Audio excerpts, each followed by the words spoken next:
Good morning friends. आज हम शुरू कर रहे हैं सर्जरी से और हम पढ़ेंगे शॉक। शॉक क्या होता है? It is a systemic state of low perfusion that is इनएडिक्वेट for normal cellular respiration. मतलब अगर एक सेल के पास इतना ब्लड ना पहुँचे जिसके वजह से उसको दिक्कत आए रेस्पिरेशन करने में या फिर वो सर्वाइवल पे बात आ जाए, दैट इज़ शॉक। अब देखो इसकी पैथोलॉजी पढ़ते हैं तो ये लिखा है कि जो सेल है it switches from aerobic to anaerobic metabolism. हम पढ़ेंगे इसको 3-4 लेवल पे। पहला लेवल हो गया सेलुलर लेवल पे। अब इसमें क्या दिखा रखा है कि पहले ऑक्सीजन डिप्राइव्ड सेल होगा, ऑक्सीजन नहीं मिलेगी सेल को, फिर वह एनारोबिक ग्लाइकोलाइसिस करेगा, उसके वजह से लैक्टिक एसिड का एक्यूमुलेशन होगा और जब पूरा का पूरा ग्लूकोज जो उसके पास स्टोर था वो ख़त्म हो जाएगा तो सोडियम पोटेशियम एटीपेज भी फेल कर जाएंगे और इससे क्या होगी, सेल लाइसोसोमल एंजाइम्स रिलीज होंगे और सेल का लिसिस हो जाएगा। ठीक है। अब सेल का लिसिस क्यों होगा? क्योंकि आपको पता है पोटेशियम इज़ इंट्रासेलुलर आयन। तो अगर सेल्स बर्स्ट करते तो जो सारा पोटेशियम है ब्लड में लीक कर जाएगा। फिर हम आते हैं माइक्रोवास्कुलर पे। ठीक है, तो ये थोड़ा बड़ा लेवल हो गया सेलुलर से। तो इसमें क्या होता है कि बॉडी हाइपोक्सिया और एसिडोसिस की उसमें चली जाती है स्टेट में। तो इससे क्या होता है, जो इम्यून और कॉम्प्लीमेंट है उसका एक्टिवेशन होता है। इम्यून में न्यूट्रोफिल्स एक्टिवेट करके फ्री रेडिकल्स बनाते हैं। तो ये फ्री रेडिकल्स और कॉम्प्लीमेंट सिस्टम मिलके एंडोथेलियम को डैमेज कर देते हैं और लीकी कर देते हैं जिस वजह से एडिमा हो जाता है। और इस एडिमा की वजह से पहले तो सेल को खाना मिल नहीं रहा है, ऊपर से आसपास क्या है, एडिमा भर गया है, तो उसको और दिक्कत होगी खाना लेने में। This is known as exacerbation of cellular hypoxia. Systemic की बात करते हैं तो लव एंड बेली में 4 सिस्टम दे रखे हैं। सीवीएस में क्या दिखा हुआ है कि आफ्टर लोड और प्रीलोड दोनों डिक्रीज़ किया तो बैरो रिसेप्टर्स काम करेंगे। अब बैरो रिसेप्टर्स क्या करेंगे, टैकीकार्डिया एंड सिस्टमिक वेसोकंस्ट्रिक्शन करा देंगे। रेस्पिरेशन की बात करें तो इसमें क्या होगा, मेटाबॉलिक एसिडोसिस होगा तो रेस्पिरेटरी रेट बढ़ जाएगी। क्यों? क्योंकि एसिडोसिस में मतलब कि CO2 कंटेंट बहुत ज़्यादा है बॉडी में, तो CO2 कंटेंट को बाहर निकालने के लिए बॉडी से रेस्पिरेटरी रेट बढ़ जाएगी और इस रेस्पिरेटरी रेट के बढ़ने से कंपनसेटरी रेस्पिरेटरी एल्कोलोसिस हो जाएगा। रीनल की बात करते हैं तो रीनल में क्या होता है, बीपी कम होता है, उससे रास सिस्टम एक्टिवेट होता है, सोडियम वाटर रिटेंशन हो जाता है, वेसोकंस्ट्रिक्शन हो जाती है। एंडोक्राइन में हमारे पास ये 4 हार्मोन्स हैं जो इफेक्ट कर रहे हैं ब्लड वॉल्यूम को, रास, एड्रेनलिन, फिर आता है हमारा ADH एंड फिर आता है कॉर्टिसोल। ओके, नाउ स्टेमिक इसमें एक और भी है, इसमें एल्डोस्टेरॉन भी ऐड कर देना। फिर हमारा आता है इस्चेमिक रिपरफ्यूजन सिंड्रोम। इसमें क्या होता है, हाइपोक्सिया हुआ इंसान को, इन्फ्लेमेशन हुई, सेल डैमेज हो गया। ठीक है। अब क्या होगा कि अगर इसमें हम नॉर्मल सर्कुलेशन को रिस्टोर कर दें तो क्या होगा कि बाहर से जो ब्लड है उसमें उसके पास भी थोड़ा एसिड और पोटेशियम होगा तो वो अंदर आ जाएगा इस जगह पे। ठीक है। अब फिर वो क्या करेगा कि वो डायरेक्ट मायोकार्डियल डिप्रेशन करा देगा, वैस्कुलर डायलेटेशन करा देगा और हाइपोटेंशन करा देगा। ठीक है। वैसे ही अगर नॉर्मल सर्कुलेशन परसिस्ट किया तो जो न्यूट्रोफिल्स है, activated neutrophils, complement system, microvascular thrombi, वो क्या करेंगे, जब वो सर्कुलेशन में वापस लौटेंगे तो फिर वो डिफरेंट ऑर्गन्स में इन्फ्लेमेशन करा देंगे। तो इस वजह से मल्टीपल ऑर्गन फेलियर या फिर डेथ हो सकती है। ओके, देन ट्रीटमेंट की बात करें तो इसका एक ही ट्रीटमेंट होता है बेसिकली कि जो ड्यूरेशन है इस्कीमिया की, हाइपोपरफ्यूजन की, वो कम हो। ठीक है, तो दैट कम डैमेज हो, मतलब कि आप उसको जल्दी से आइडेंटिफाई करें और उसको ट्रीट कर दें। ड्यूरेशन और एक्सटेंट दोनों कम होना चाहिए। क्लासिफिकेशन की बात करें तो हमारे पास 5 तरह के शॉक होते हैं, hypovolaemic, cardiogenic, obstructive, distributive and endocrine. हम आते हैं हाइपोवॉल्यूमिक शॉक। ये most common cause of shock है। ठीक है। इसमें क्या होता है, रिड्यूस सर्कुलेटिंग वॉल्यूम होती है।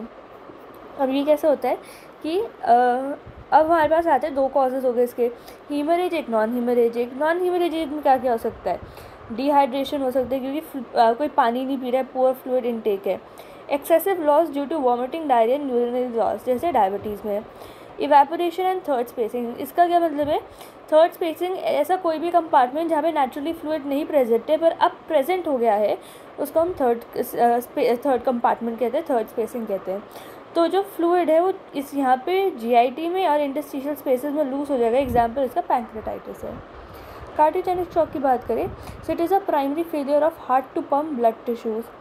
ठीक है। तो ये कौन सी डिजीज़ मिलेगा, मतलब बहुत सारी वेरियस डिजीज़ ऑफ हार्ट मिलेगा, जैसे MI, cardiac dysrhythmia, valvular heart disease.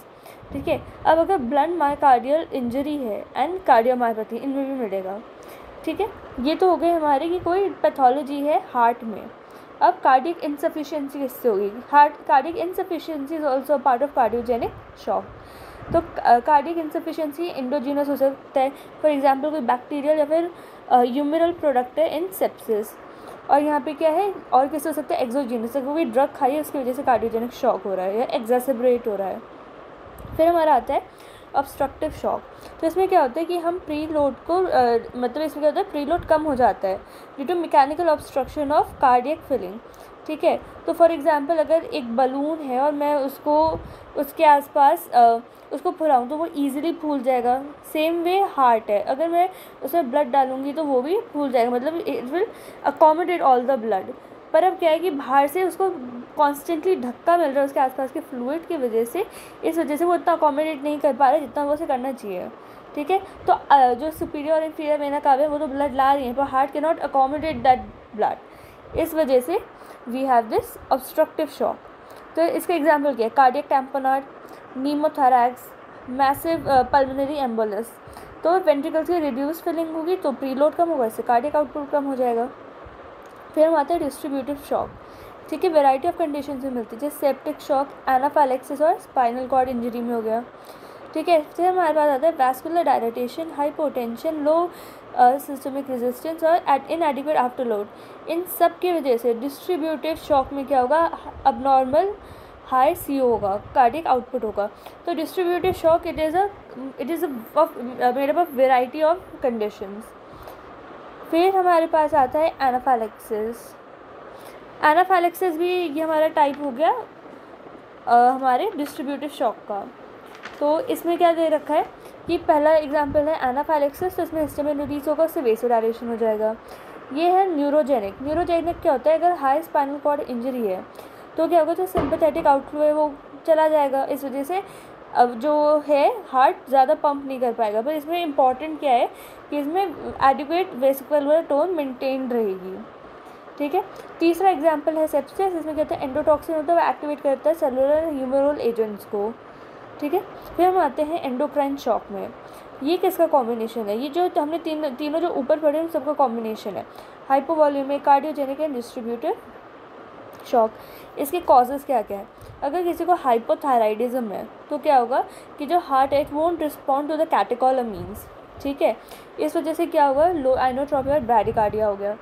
फिर अगर हम आते हैं हाइपरथायरॉयडिज्म में तो इसमें क्या होता है, high output cardiac failure. Adrenal insufficiency की बात करें तो उसको दो कंडीशन में देखा जाता है, एडिसेंस का मतलब कि एड्रीनल ग्लैंड नहीं सिक्रीट कर रहा है एड्रेनालिन, और सेप्सिस। फिर हम आते हैं सिवियरिटी ऑफ शॉक में। तो हम पढ़ेंगे बहुत तरह के शॉक होते हैं, कंपनसेटेड, डीकम्पनसेटेड, माइल्ड, मॉडरेट, सीवियर। ठीक है। तो पहला आता है कंपनसेटेड शॉक। इसमें क्या होता है कि सीवियस और जो एंडोक्राइन है वो क्या करेंगे, नॉन एसेंशियल ऑर्गन्स को रिड्यूस कर देंगे ब्लड फ्लो। ठीक है।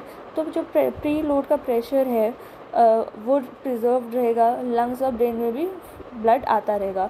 तो नॉन वाइटल ऑर्गन से वाइटल ऑर्गन्स को पूरा ब्लड शंट कर दिया जाता है। इसमें क्या होता है, कंपनसेशन होता है।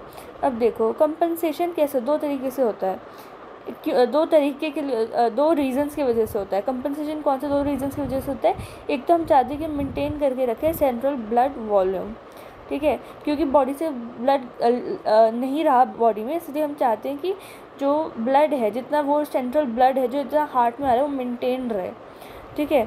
फिर इंश्योर करेंगे कि लंग्स, किडनी एंड ब्रेन को ब्लड पहुंच रहा है। तो ये दो चीज़ों के लिए कंपनसेशन होता है। वेसोकंस्ट्रिक्शन की बात करते हैं तो इसमें क्या होता है कि सर्कुलेटिंग कैटेकोलामीन्स होते हैं। फिर हमारे पास होता है सिस्टमिक एसिड मेटाबॉलिक एसिडोसिस। ये क्या करेंगे, एक्टिवेट करेंगे ह्यूमरल एंड सेलुलर एलिमेंट को in underperfused organ and can lead to multiple organ failure and death. इसको हम कहते हैं इस्केमिक रिपरफ्यूजन सिंड्रोम। ठीक है। तो इस ये हो गया हमारा। अब हम आते हैं, हम पढ़ते हैं कि इस्केमिक रिपरफ्यूजन सिंड्रोम होता क्या है। क्या होता है कि जब भी किसी को मेटाबॉलिक एसिडोसिस हो in spite of normal cardiac output and cardio respiratory vitals. ठीक है। तो इसको हम कहते, और वो मोर देन 12 आवर्स परसिस्ट कर जाए तो उसको कहते हैं इस्चेमिक रीपरफ्यूजन सिंड्रोम। क्योंकि अगर कहीं पे इस्चीमिया हुआ है उसके बाद उसमें ब्लड आता है, तो जो ब्लड है वो अपने साथ क्या लाता है, cellular and humoral mediated immunity लाता है, और उससे ऑर्गन में और डैमेज होने लग जाता है। ठीक है, अब इसमें क्या लिखा है कि ये it is responsible for higher mortality, infection rate and incidence. तो ये तीनों बढ़ जाते हैं हमारे इस्चेमिक रीपरफ्यूजन सिंड्रोम में। डिकम्पनसेशन की बात करें तो further loss of circulatory volume होगा, उससे डिकम्पनसेशन हो जाएगा। अब डिकम्पनसेशन में जो है ग्रेजुअली जो रीनल, रेस्पिरेटरी और सीवियस है वो अपना काम करना छोड़ देंगे because they are totally exhausted. Normal compensation क्या होती है, which is less than 15 degree blood loss. ठीक है, और फिर बीपी कब तक मेंटेन रहता है, 30 to 40% अगर आप में से ब्लड लॉस हुआ है उस तक ही बीपी मेंटेन रहेगा। उसके बाद जैसे जैसे और ब्लड लूज होगा तो बीपी भी गिरने लग जाएगा। फिर हमारा आता है जो बीपी है वो इंक्रीज़ करता रहता है, धीरे धीरे करके इंक्रीज़ करता रहेगा। फिर हम आते हैं माइल्ड शॉक। माइल्ड शॉक में क्या होता है कि जो पेरिफेरीज है वो कूल है, स्वेटी है and they've prolong capillary refill time. जब भी आप किसी टिश्यू को ब्लांच करते हैं या फिर प्रेशर अप्लाई करते हो, अपना हाथ हटाते हो तो एकदम से पेल से रेड हो जाता है ना, that is your capillary refill time. और ये कहाँ दिखता है, except for septic distribution. Septic distribution shock में हमेशा हाई टेम्परेचर मिलता है, फिब्राइल इलनेस होती है ये। अब ये है टेबल्स हैं, तो इसमें देखिए पहले है हाइपोवॉल्यूमिक शॉक। इसमें क्या होगा कि बॉडी में हीमोरेज हो रहा है तो इस वजह से ब्लड लॉस हो रहा है, तो कार्डियक आउटपुट लो हो गया। जो हमारा ये रेजिस्टेंस है बॉडी में, आर इज़ फॉर रेजिस्टेंस, वो भी हाई है। ठीक है, क्योंकि बॉडी ने वेसो कंस्ट्रिक्ट कर दिया अपने आप को। वीनस प्रेशर लो होगा क्योंकि वेन्स में उतना blood, Venus it is a place जहाँ पे ब्लड इकट्ठा होता है। ठीक है, पूलिंग ऑफ ब्लड होती है। अगर ब्लड ही नहीं होगा तो वेन्स में प्रेशर नहीं बनेगा। फिर ये हमारा है मिक्स्ड, ये हमारा MVS, तो इसमें क्या होगा, ये भी लो होगा। ठीक है, सो सैचुरेशन होगी वो लो होगी वीनस ब्लड में। ठीक है, क्योंकि ऑर्गन्स क्या कह रहे हैं, जितना हो सके उतना ऑक्सीजन खाने की या फिर ब्लड से निकालने की कोशिश कर रहे हैं। बेस डेफिसिट्स हाई होंगे। ठीक है, फिर हम आते हैं कार्डियोजेनिक शॉक में। कार्डियोजेनिक शॉक में क्या होता है कि कार्डियक आउटपुट लो होता है, ये रेस्पिरेटरी रेजिस्टेंस भी हाई होता है। इसमें वीनस प्रेशर बल्कि बढ़ जाता है। क्यों?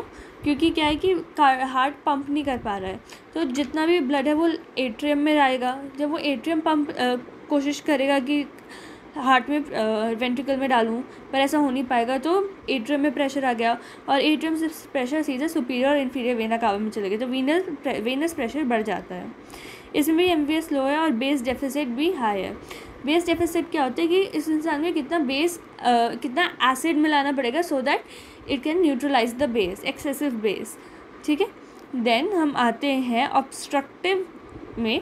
तो इसमें क्या होता है, कार्डियक आउटपुट लो होता है, जो हमारा ये रेजिस्टेंस है ये हाई होती है, वीनस भी हाई होती है, एंड जो MVS है वो लो है और जो बेस डेफिसिट है वो हाई है। आप देख सकते हैं बेस डेफिसिट हर जगह बढ़ रहा है।